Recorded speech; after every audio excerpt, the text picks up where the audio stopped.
Bibins. Hi. What was happening in your life that made you ready for a change? Before I got into real estate, I was working at a heart hospital and my hours were getting cut pretty drastically at that time.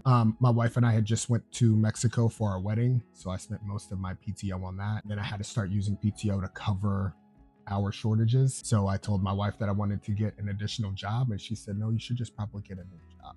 So that's what sparked the idea of a change of scenery and a change of pace. Awesome. So why Lincoln Select? Well, the owner is one of my best friends in life. And he called me and said that, with my ability to talk to people and my love for creating stories and creating stories with people and storylines and that sort of thing, he said that the switch would be good for me. And so I came into the office and sat through a couple of meetings and did a little training session. And 7 years later, I'm still here. So what was one of the things that joining the team changed in your life or in your business? There is a mindset shift that occurs when you're no longer clocking in and being a part of a cog, so to speak. I had never thought about owning a business at any point in my life, and now I'm a business owner. So it just forces you to look at everything differently. It forces you to look at wealth differently when you're working with helping people establish wealth for their families, and you're helping investors continue to, generate wealth. That whole thing just kind of makes you think of things a little bit differently, and it changed my entire life. The conversations that I was having about life are vastly different than before. Yeah. So was that just in terms of real estate and business, or were there other areas as well? It transitioned out of real estate and business and just life in general. My mom had a phrase. She said, "If you hang out with dogs, you'll get fleas."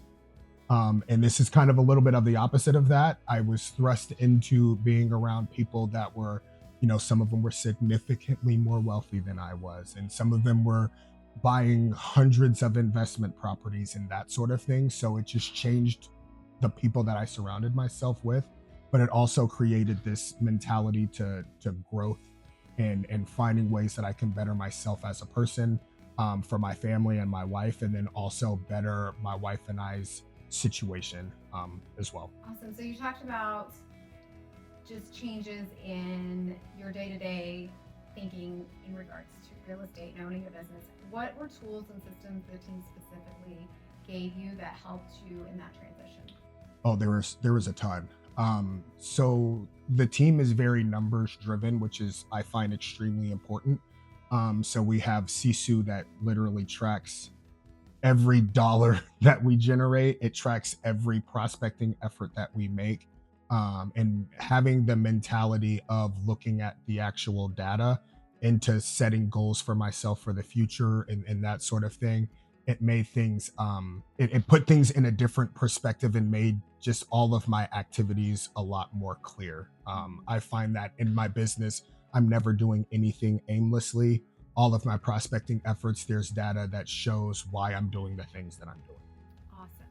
So what type of person would you think would benefit from being on a team like this? Real estate is interesting because you get through the classes, you take the test, and you still don't know what it is to be a real estate agent.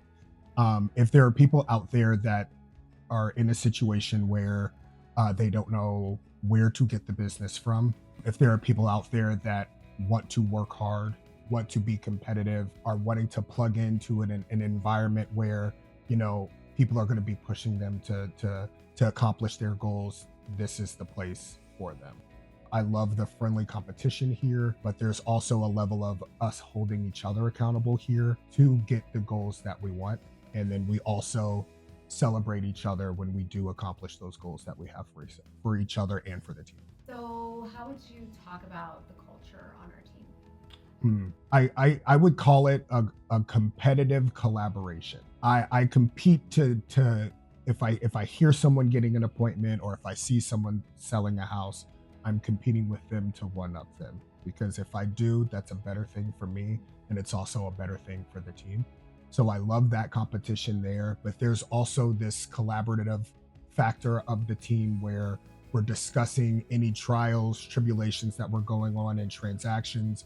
We're grinding together when it comes to prospecting efforts. You know, there's call nights where we're each in offices making however many calls we can get to an appointment to. So that helps when you're doing the grind, but you know everybody else on the team is doing that same grind with you. But also once you get that sale, once you hit your goal, everyone's cheering you on just as if you were, you know, hitting it yourself. You know, everybody celebrates each other in a way that I couldn't imagine being in this business and not having that.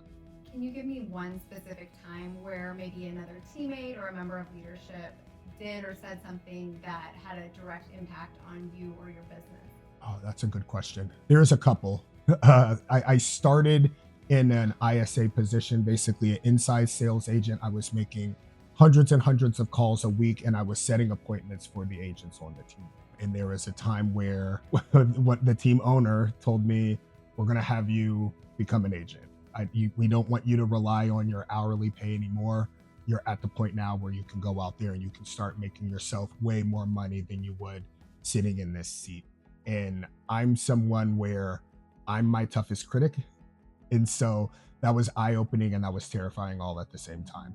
Everybody on the team said, Eric, you have this. My wife is the most supportive person in my life. And she said, Eric, you can talk to a brick wall. You can sell somebody a house. So that was one of the biggest transitions that I made in my life. And it was one of the best transitions that I made, but it was that tough kind of love.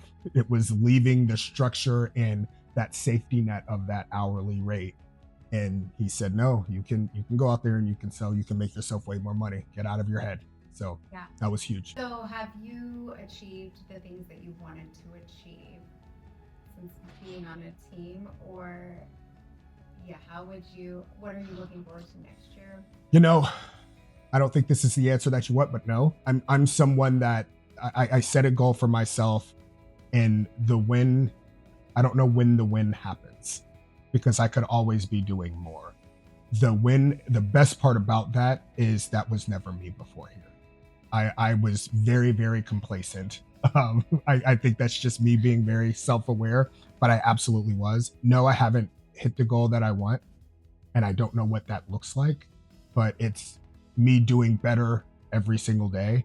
And I think that's the most important thing for my business right now, is being better today than I was yesterday. Sweet. Love it. Thank you.